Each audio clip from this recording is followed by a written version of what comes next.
Alors nous allons décrypter notre acronyme qui est le SAMET.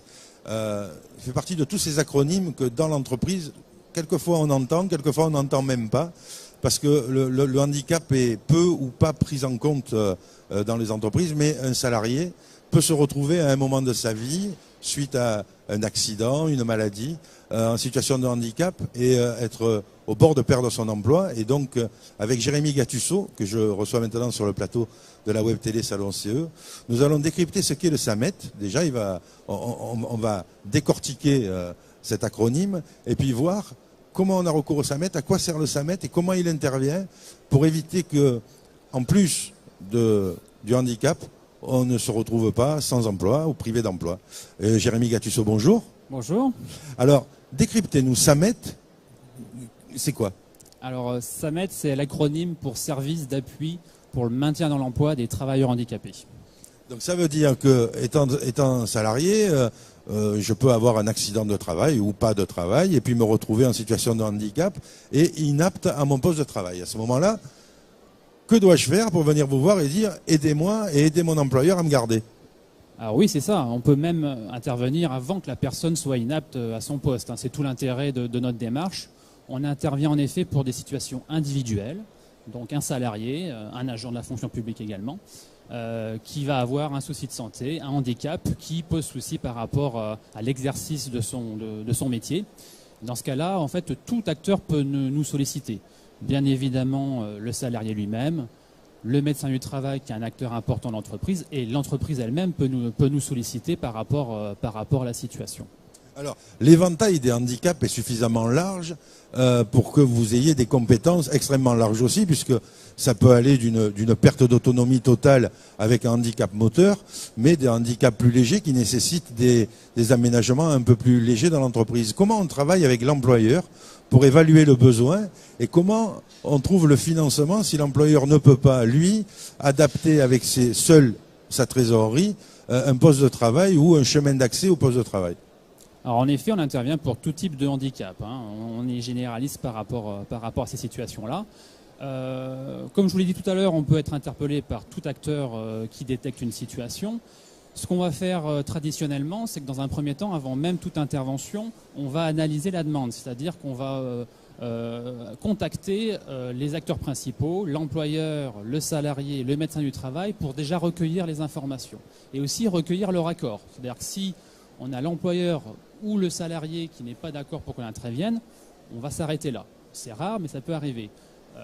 Nous, notre intérêt, c'est qu'une fois qu'on a vu ces trois acteurs principaux, on puisse en effet tout simplement proposer un premier rendez-vous sur site, dans l'entreprise, pour commencer notre diagnostic et voir en effet quels sont les véritables besoins par rapport à la situation rencontrée.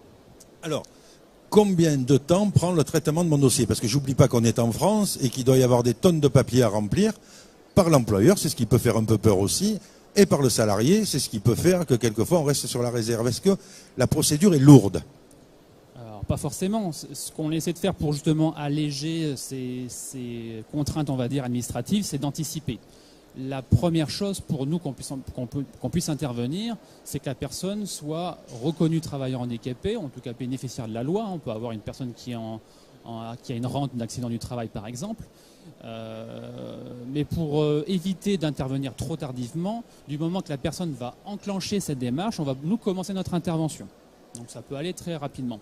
Après, pour vous donner un ordre d'idée d'une durée d'intervention globale, sachant que nous on accompagne vraiment du tout début, donc au moment où on est sollicité jusqu'à la réalisation de la solution, donc vraiment la solution concrétisée dans l'entreprise, la moyenne, on va dire, est de l'ordre de 6 à 9 mois.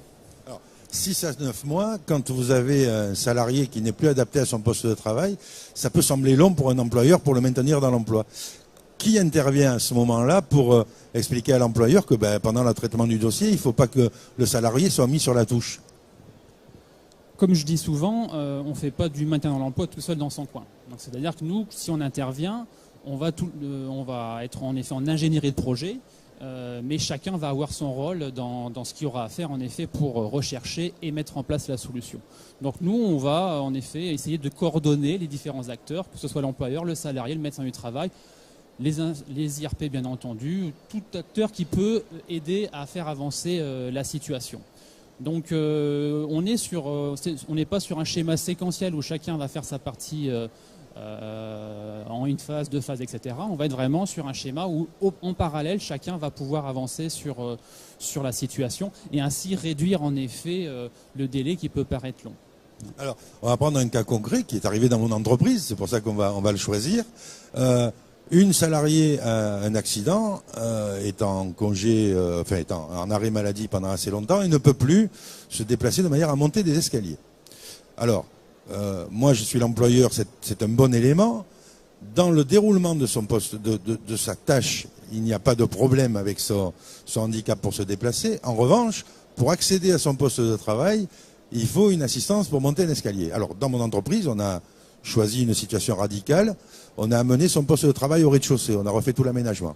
Mais si ça n'avait pas été possible, comment je fais en tant qu'employeur, comment je fais en tant que salarié pour obtenir une aide, parce que ça coûte assez cher, pour avoir soit un élévateur, soit un monte-escalier, soit refaire un accès qui soit plus pratique? Oui, alors ça, c'est des cas qu'on peut rencontrer parfois. Par rapport à votre question, souvent sur ces demandes-là, on distingue deux besoins un petit peu différents. C'est-à-dire, soit on est vraiment sur une démarche d'accessibilité du bâtiment, et là c'est à la charge de l'employeur, donc on n'aura pas forcément de possibilité, à notre niveau en tout cas, de solliciter des aides financières de la GFIP. Soit alors on est de façon un petit peu plus précise sur un accès au poste, par rapport vraiment à une situation donc individuelle, comme je disais tout à l'heure. Et là, dans ce cas-là, en effet, comme vous avez pu le citer, on peut mettre en place des solutions pour aider la personne à monter les escaliers si on ne peut pas, en effet, la faire travailler sur le rez-de-chaussée. Et dans ce cas-là, oui, on peut solliciter une aide comme l'AST, donc l'aménagement de situation de travail, qui est une aide de la GFIP pour aménager un poste de travail. Un accès au niveau escalier pour pouvoir accéder à son poste de travail peut éventuellement être intégré dans une telle aide.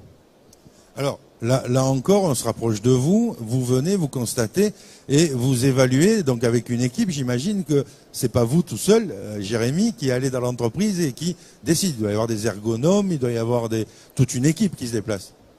Oui, pour reprendre notre SAMET donc de Lille, on est 10 à intervenir par rapport à ça, sachant que notre SAMET intègre des compétences en ergonomie pour pouvoir justement déjà avancer sur le diagnostic et la recherche de solutions.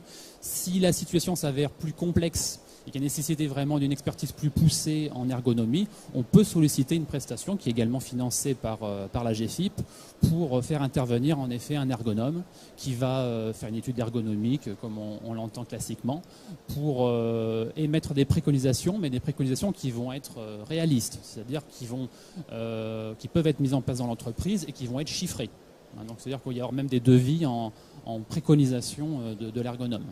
Alors en principe, ça on posera la question à la GFIP, le financement il se fait sur quelle proportion entre l'employeur et puis l'aide qu'il peut avoir? Alors en fait c'est au cas par cas. On n'a pas forcément de forfait par rapport aux prises en charge de la GFIP.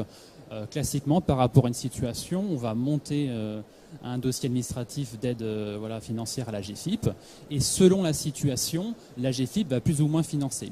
Il faut savoir que le principe de la GFIP, c'est qu'elle va financer la partie de compensation du handicap.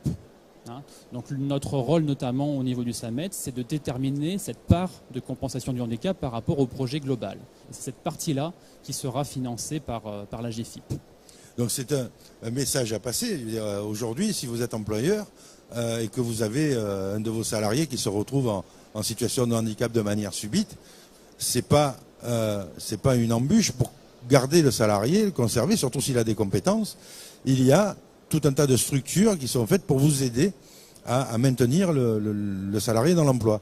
Combien de dossiers vous traitez sur une année au niveau de votre SAMET? Je ne parle pas au niveau de tous, parce que ça, vous ne devez pas avoir les chiffres. Mais au niveau du vôtre, vous intervenez sur combien de cas? Pour notre SAMET qui intervient sur la métropole lilloise et le Douaisis, on accueille à peu près 1200 demandes. Alors, toutes ne vont pas jusqu'à une intervention, en sachant qu'on est, par rapport à l'année dernière, on a réalisé 600 maintiens dans l'emploi, donc 600 personnes qui ont été maintenues dans leur emploi sur 2016. Alors, il est évident que ce n'est pas vous qui intervenez, c'est que c'est vous qui êtes sollicité et qui intervenez sur sollicitation. Oui, tout à fait. On est toujours sur ce principe-là. C'est une demande qu'on recueille. Donc, principalement les médecins du travail, forcément, qui vont pouvoir identifier une situation, les employeurs et les salariés. C'est nos principaux demandeurs. Alors, le médecin du travail, tant qu'il y en a. Pardon ? Le médecin du travail, pour autant qu'il va en rester bientôt, quoi. Oui, alors c'est vrai qu'il y a on peut avoir des situations où il n'y a pas de médecin du travail. Dans ce cas-là, on essaie de s'appuyer sur le médecin traitant aussi, qui a son rôle à jouer là-dedans, notamment pour une personne qui est en arrêt de travail. Les médecins conseils de la sécurité sociale aussi, qui sont un partenaire par rapport au maintien dans l'emploi.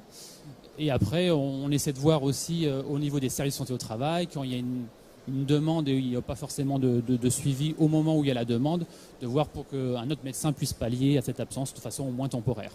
Alors, pour conclure, je dirais que ce soit aux salariés qui vont regarder cette vidéo, comme aux employeurs qui peuvent la regarder, ne vous demandez pas ce que fait le SAMET. Le SAMET ne peut faire que si vous l'informez, parce que le SAMET ne devine pas que vous avez un problème. Si vous ne le signalez pas, il ne peut pas intervenir.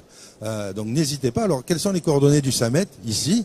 Et peut-être un site internet plus large au niveau national pour ceux qui n'auraient pas la chance d'être dans la métropole lilloise et du Douaisis et qui veulent rentrer en contact avec le SAMET le plus proche de chez eux. Est-ce qu'il y a un site générique? Oui, le plus simple, c'est d'aller sur le site de la GFIP, donc site bien sûr national, et vous pouvez aller rechercher les coordonnées des SAMET au niveau national. Donc il suffit après d'intégrer quelle région vous souhaitez rechercher, et puis vous trouverez les coordonnées du SAMET qui intervient sur le territoire. Alors quand on a un souci, on commence par regarder sur le site les coordonnées du SAMET, et après j'imagine que sur ce site, il y a le mode d'emploi pour vous solliciter. Oui, ça explique, comme on a pu le faire sur cette interview, les basiques de l'intervention du SAMET. Et après, le plus simple, c'est en effet tout simplement de nous contacter pour échanger déjà, et on pourra vous dire si on peut intervenir ou pas. Alors voilà, le handicap n'est pas une fatalité. On peut avoir un accident dans la vie et ne pas être frappé de la double peine. Les outils existent pour que ça n'existe pas. Merci beaucoup, Jérémy. Je vous en prie. Merci à vous.